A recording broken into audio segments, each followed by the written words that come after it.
everyone. Thank you so much for joining us today, the last day of British Beauty Week. So exciting, it's been amazing, hasn't it? I am Bridget March, I'm the Digital Beauty Director at Harper's Bazaar, and we are here today to talk about natural hair and beauty trends.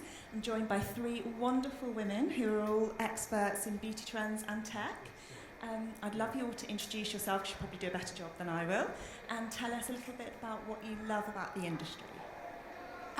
Hi, my name's Venetia. I'm the founder of Ruby. We're an on-demand beauty services platform, so we offer a host of treatments to clients in the home, hair, nails, massage, facials, everything. And we offer a platform for freelancers to use to build up their client base. So we're in London and soon to be Manchester. What I love about the beauty industry is its vibrancy, its innovation, not just in terms of products, but also uptake of new technologies. AR is one thing. When other industries were struggling to find applications, brands and businesses like L'Oreal were using them to create tools to apply your makeup and try new colors. And I think that that's just an amazing example of what sets it apart from other industries. And also the dynamism and resilience. And I think at this point it's really important to have a moment for the British Beauty Council, who have done such incredible things in terms of representing the beauty industry over the past year. And it's amazing to see how vibrant and incredible this event has been.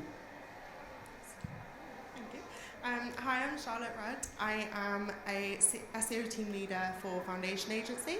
So we're a digital marketing agency currently based in Cardiff, so we've come a long way today, which is nice. But yeah, I really fell in love with the beauty industry like most young women, I suppose, when I was younger. But since working in the beauty industry for my clients now, I've realised how much depth there is to it. Like we always say, it's not skin deep. And it's been so great to work on some amazing clients. Like we've worked for the likes of Spectrum, Fresh Cosmetics and Benefit.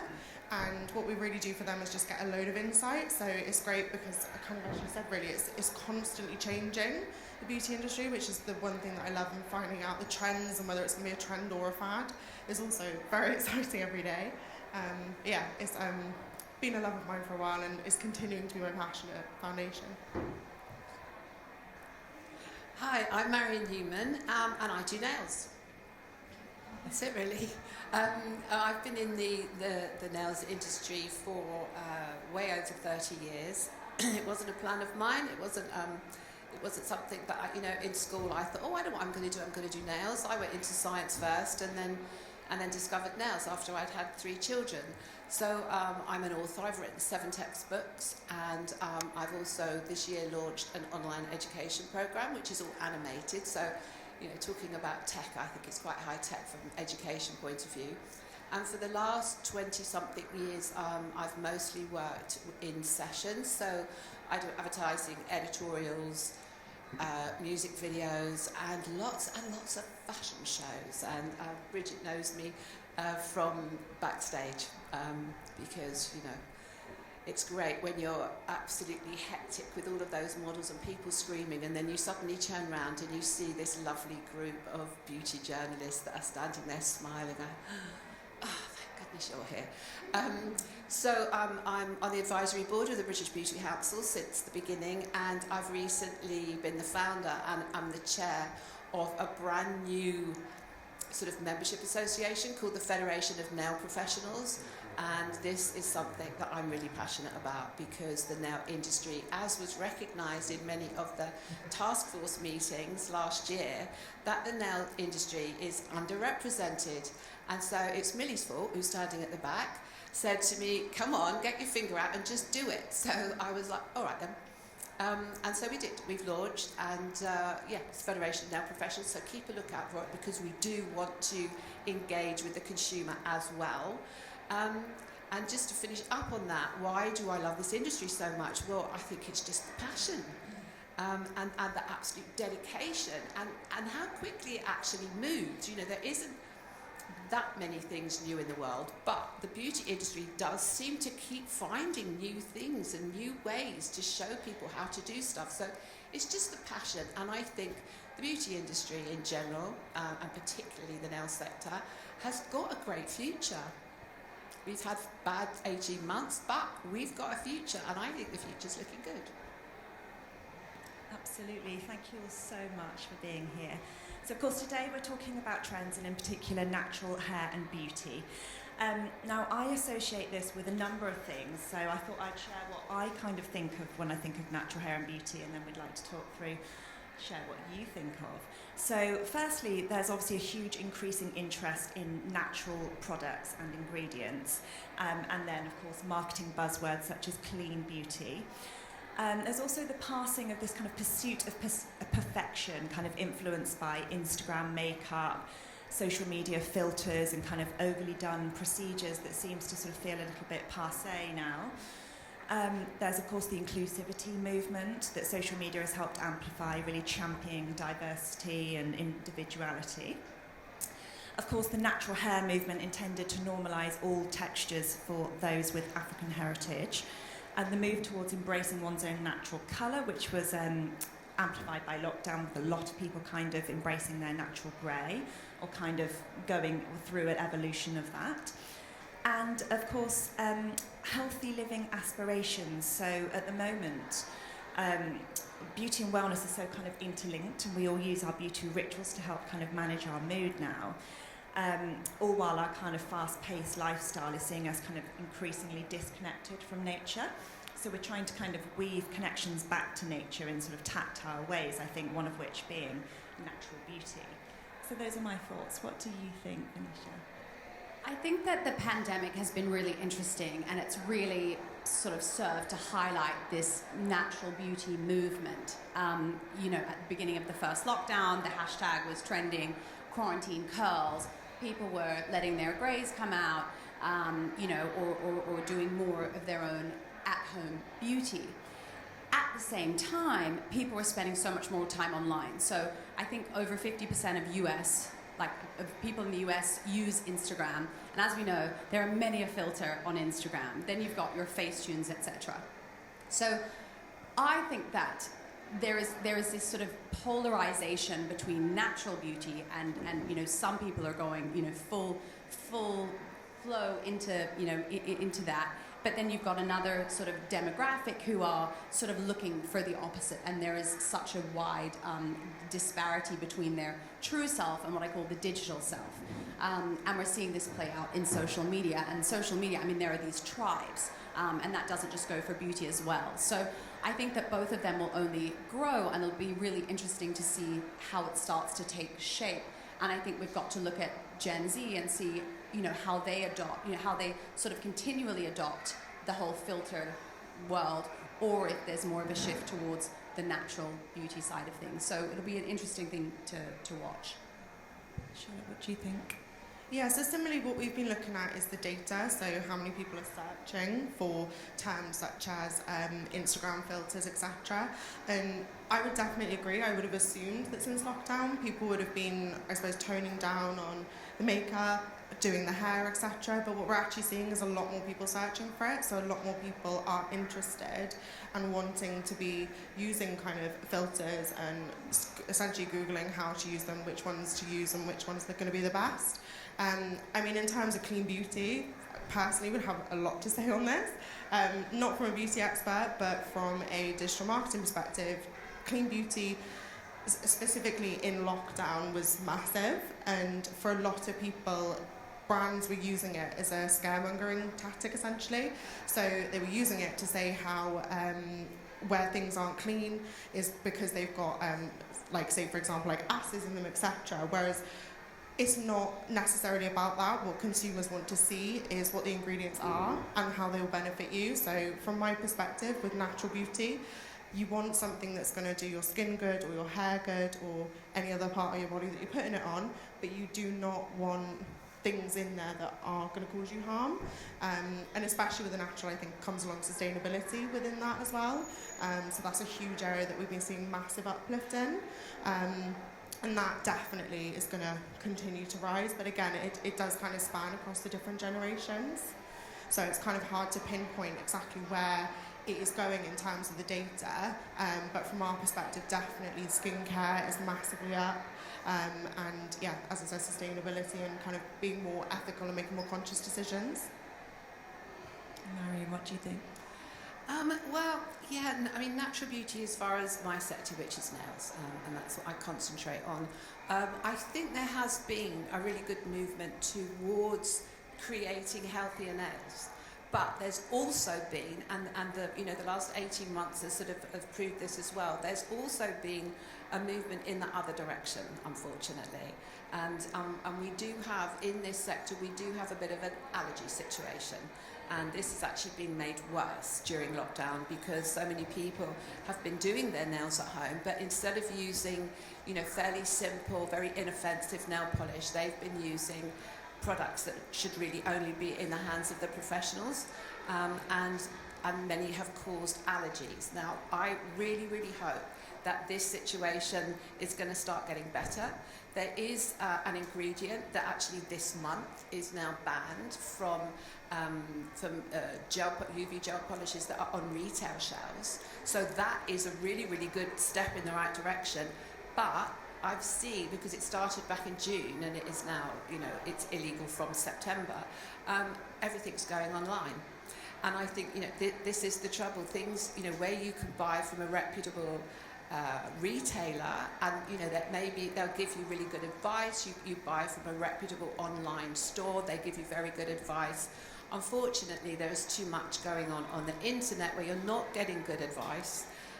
And you're getting the wrong story. So I would like to see a much, much bigger move towards healthier natural nails. Whatever you put on top of them is fine, but what's underneath is really, really important.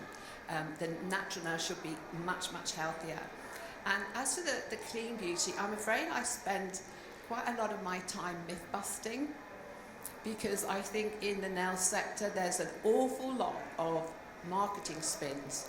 And I make no apologies to the marketeers, because they're spinning a fact and making people believe that they're buying something that's clean and natural and is going to make you a much better person. And basically, they're not telling you the truth. And so I do spend an awful lot of time myth busting. So although I do think, the things are going in the right direction, that's why my natural side of it is, will everybody please spend a bit more time on their natural nail health, and don't be taken in by marketing spins that aren't true, like nails need to breathe. No, they don't. They're dead. So something dead can't breathe. And I could go on with these myths that just aren't true. And be careful what you buy on the internet from companies that have sort of popped up you've never heard of. Some of them are a little bit dodgy. So yeah, I think there's some good things and there's some bad things, and things that are called clean. Make sure what clean means. What is clean, and is it healthy? And is that little marketing story actually true, or is it a twist on the truth? And is it a myth that I need to bust? Because I will. Wise words, thank you. So, natural hair and beauty, is this a kind of overarching trend we're seeing, or do you think it's more of an evolution that's set to stay? Because obviously at the moment we're very influenced by sort of minimal 90s aesthetic and kind of this sort of undone, earthy 70s vibe that's very cool at the moment. But, is this more than that? Is it kind of not going to be a cyclical trend, like, are we going to cut? Is it going to come and go? Or do you think it's more about people genuinely kind of becoming more comfortable with themselves and possibly kind of rejecting some traditional beauty standards?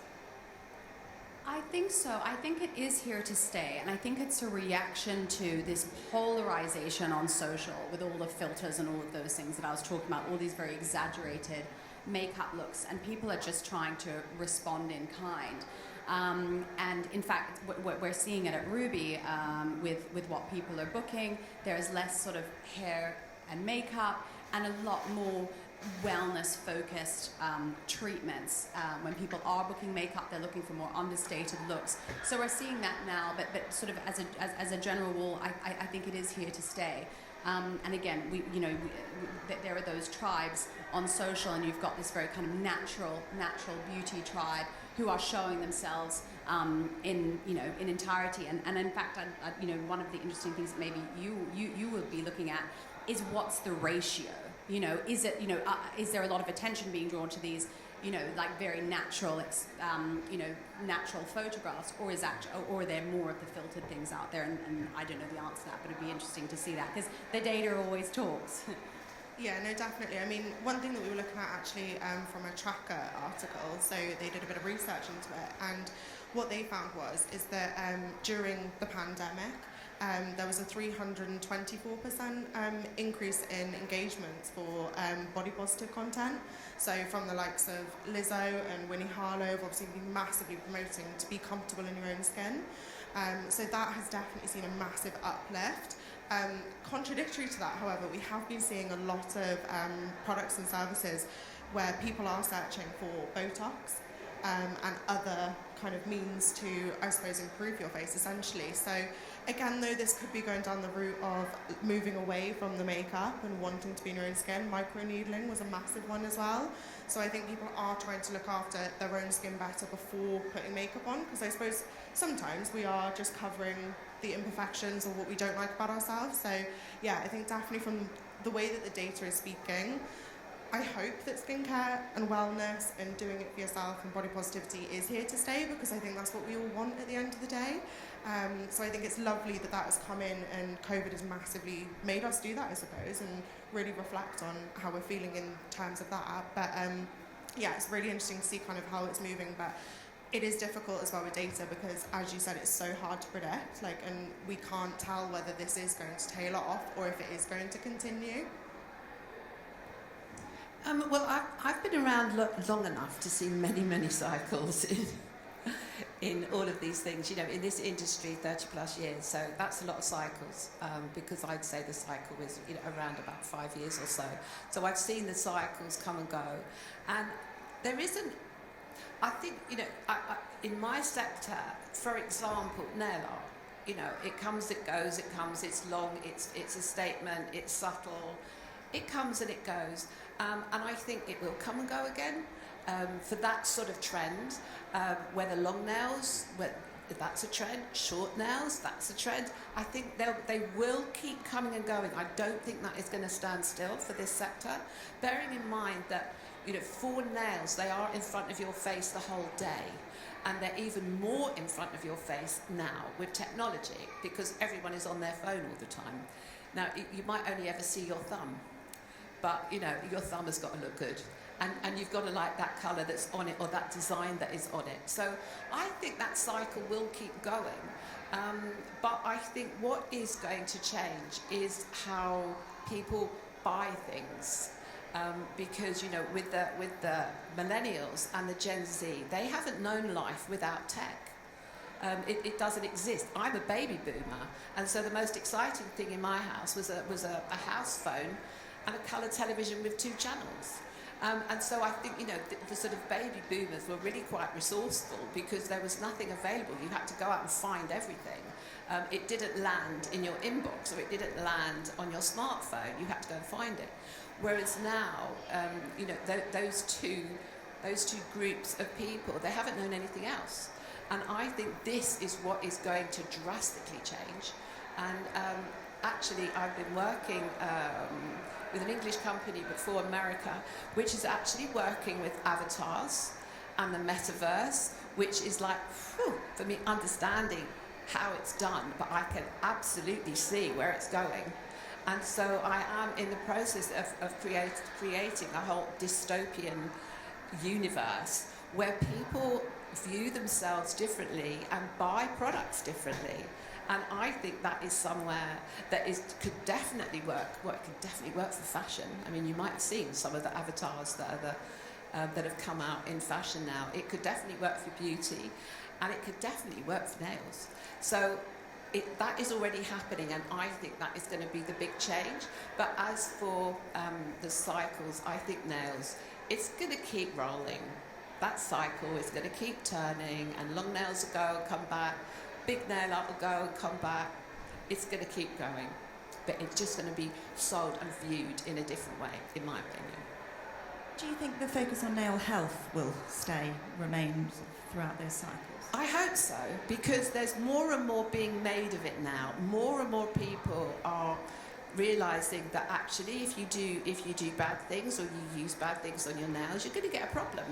And you know that I don't want to focus too much on the allergy epidemic because it is bad news, but once you do have an allergy to a lot of nail products, that's an allergy for life. It never goes away, and it has other implications that are medical, so dental, bone, orthopedics, even plasters. You know, it has such a wider impact. And as more stories are coming out like that, I really hope that the consumer in general realises that they do actually have to be a little bit more careful with what they use, and they have to be they have to make judicious choices for the products that they use and how they use them. And multitaskers for me are a massive thing. And I think in the nail industry, we have one of the biggest multitaskers of all, which is a good nail oil. And because to me, that is the be-all and end-all of everything, because that can solve every problem. So, fingers crossed. Yeah, I feel like it's set to stay in makeup and hair as well. This kind of emphasis on health is absolutely not going to be a fleeting trend. I know we did touch a little bit on treatments that people are booking that kind of talk to this natural hair and beauty movement and what people are searching for. Do you mind sort of elaborating on that a little bit? Yeah, definitely. So we have seen sort of more wellness-oriented treatments, so massages, facials, even we do osteo, reflexology, acupuncture. There's just been sort of a marked rise in those treatments as compared with some of your more beauty-oriented ones. And I think that is all sort of versing towards our focus on self-care and investing in oneself. And understanding that impact on one's, beauty and health in the future. So we're seeing like really radical changes. I mean, we didn't pre-pandemic. Every month it was the same, treatment by treatment in terms of percentage, and it completely turned on its head. So we were super surprised. So the pandemic has definitely had a huge impact. Whether that's set to stay, again, we'll have to see. And I think, again, just to elaborate on your point about ingredients, etc., I think that the consumer is so much more educated and invested in understanding more about the products that they're buying or that they're putting on their skin. And we've been talking about, this sort of greenwashing, brands thinking, the new cool thing is clean and things like that, and sort of jumping on the bandwagon. But I think that that there is a time limit to that, and the consumer really knows and is spending time Googling, understanding what the ingredients are and what they want to be putting on their skin. And we're seeing that a lot with younger audiences. So interesting times for sure. What about what people are searching for kind of treatment-wise online? Do you find that people are sort of, I know you've talked a lot about Botox and that kind of thing. We find that when people are visiting our site, they want to invest in treatments that aren't necessarily natural, but they want natural-looking results.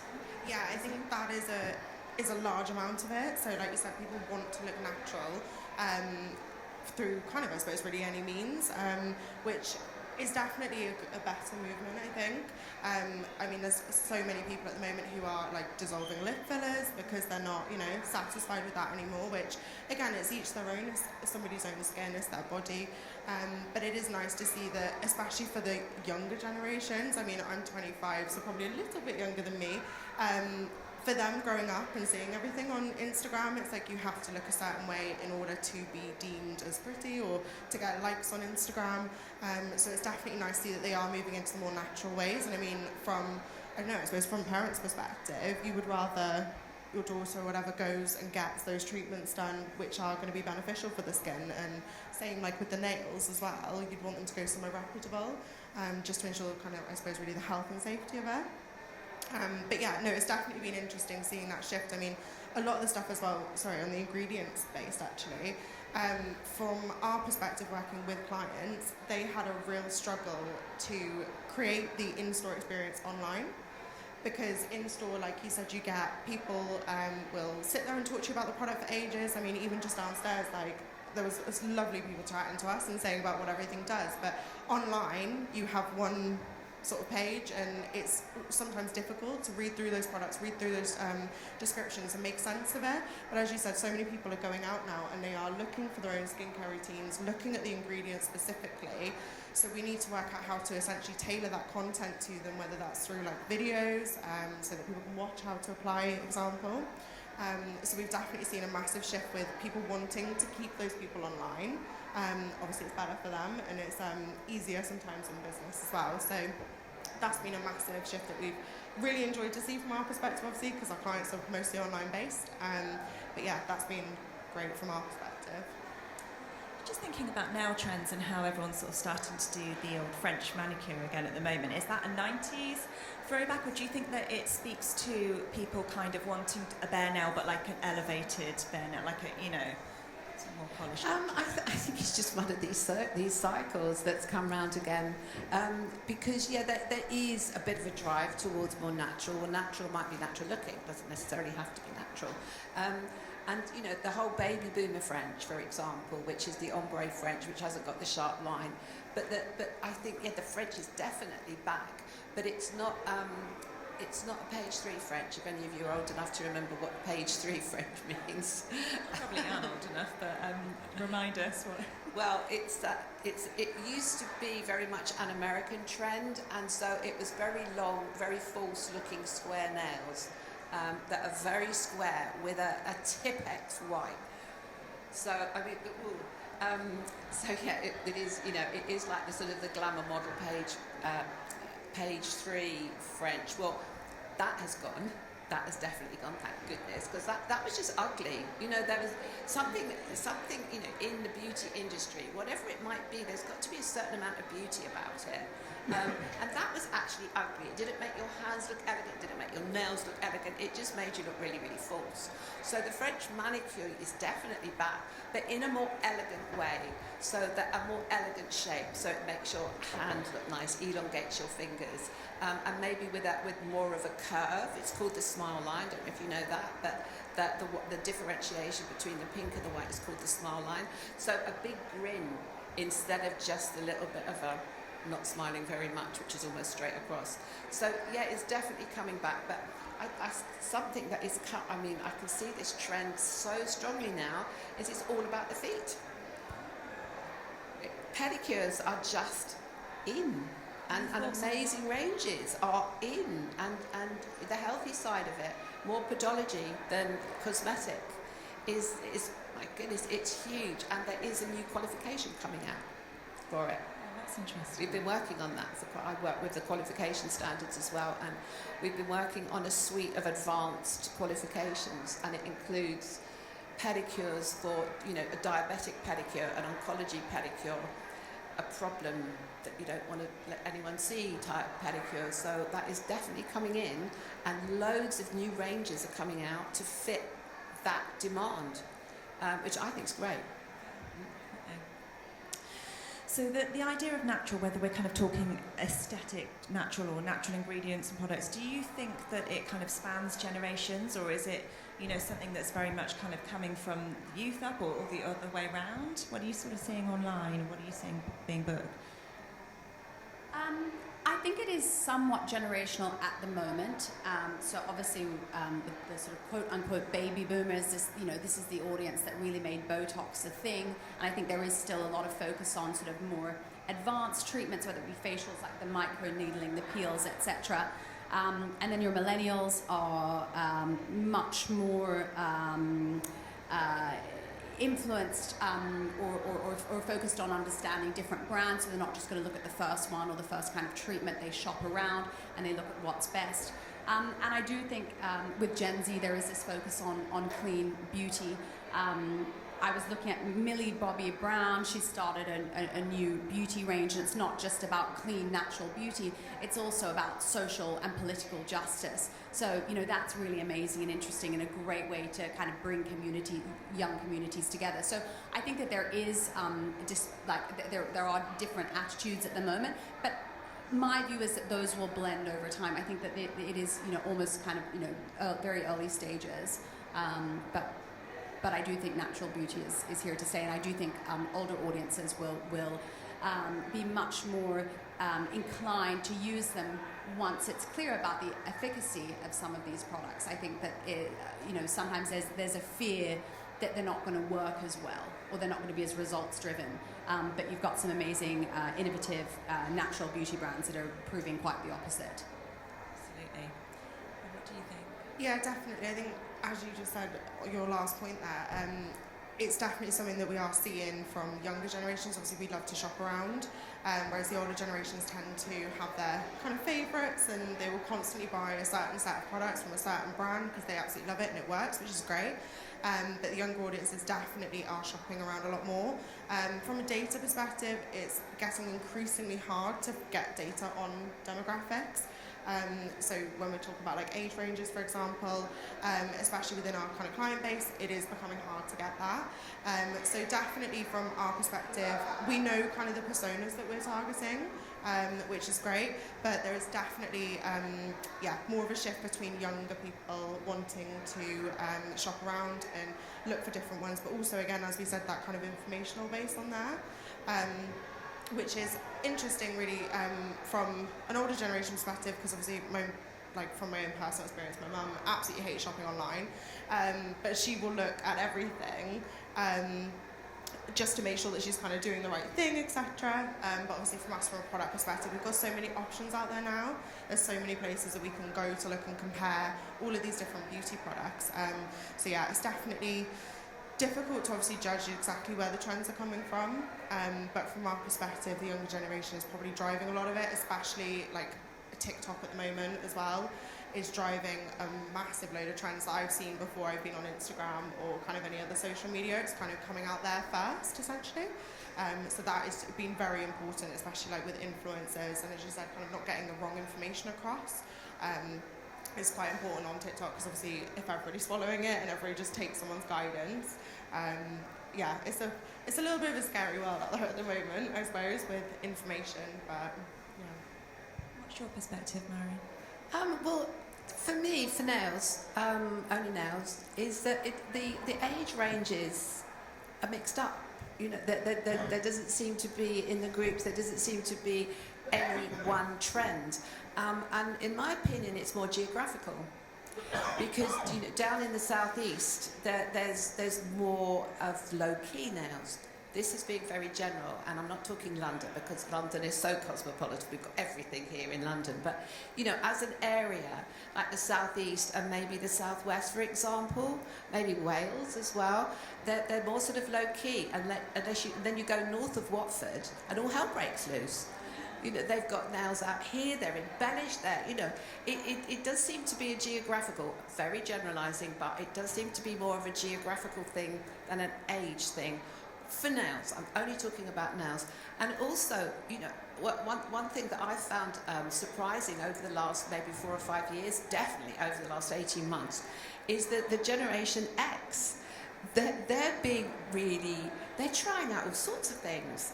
And, buying stuff from the internet, and they're putting all sorts of stuff on their nails, and they're sort of almost gone back to their teenage years because they feel a little bit bolder.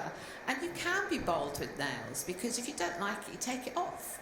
It's not like you've had your hair down here and cut up to here, or like me, have years and years and years of bleach, that you've got to get over. So, I think with nails, you can do a little bit of playing around and seeing what you think.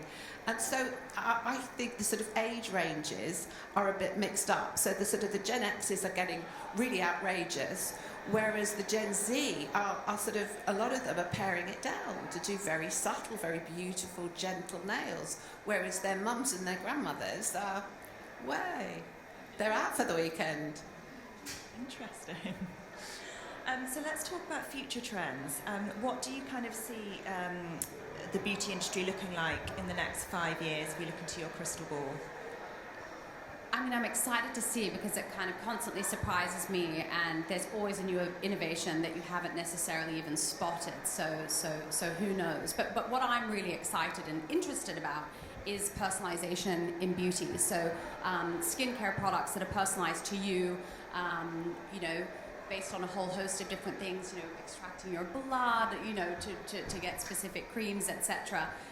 Or going and actually having consultations where, you know, they take images of your skin and understand exactly what it's needed. So I think that this kind of, you know, in 5 years, you know, running to the department store or jumping online and buying a few different products is not necessarily the way that we will invest in our beauty. And then when it comes to services, I mean, for me, you know, I really look at what's available at home, and it's just incredible. So many of the treatments that, you know, I would think are only available in clinic are now available at home, whether, you know, laser, LEDs, things like that. So we always try and stay at the forefront and find out what's next and what can we enjoy from our living room, because sometimes we don't want to go out the front door. At least I don't. Same. That's my thoughts. Charlotte? Yeah, definitely, kind of as we've echoed, I suppose, the whole way along, an emphasis on the natural. So definitely using that on your content and on your website, whatever it can be. Definitely an emphasis still on skincare. Like I said, I hope that skincare wellness doesn't drop out. There definitely has been less emphasis on makeup at the moment, but that will probably come back in, as it kind of should do really, and return back to pre-lockdown levels.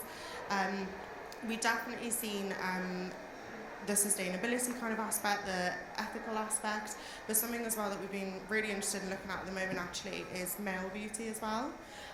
So I know when a lot of us speak and when a lot of us Google probably, a lot of female brands come up and the pages are geared towards female consumers, which is absolutely fine because that's how it has been for quite a while, but I think definitely everybody needs to embrace the change. Like, we had a look a few months back, and one of the options for a men's skincare set was on Argos, and I don't think many of us would go to Argos to go and buy a skincare. So there definitely needs to be more kind of options and more, I suppose, messaging that beauty is not just female orientated, it is gender neutral in most cases.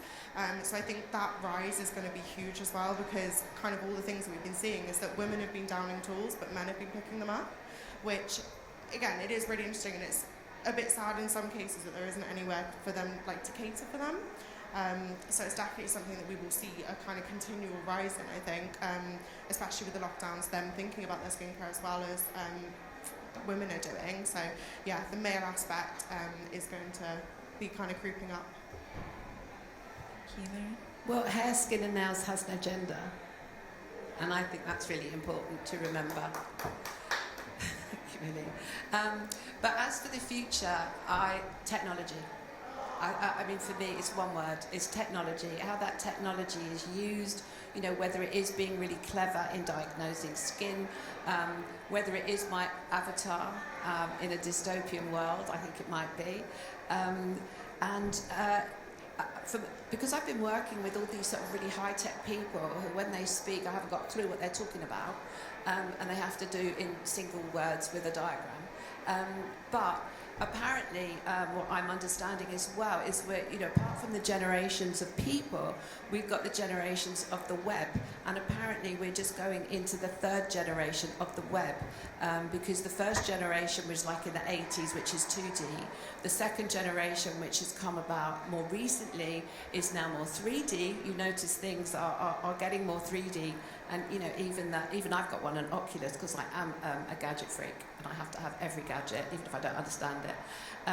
So it's now getting more 3D, and we're just going into the third generation of the web, which is specialist, and that is the word that is being used. It's specialist. So there's the technology. So whatever that technology whoever somebody clever can invent that is going to make something different, better, and talk to the people of this current generation. When I say talk, you know, engage with this current generation, these current two generations. They haven't known anything other than tech, and so tech is just going to get better and better and better, and so clever. I think it's quite mind-blowing. So that's my future. It's really, really exciting. Thank you all so much.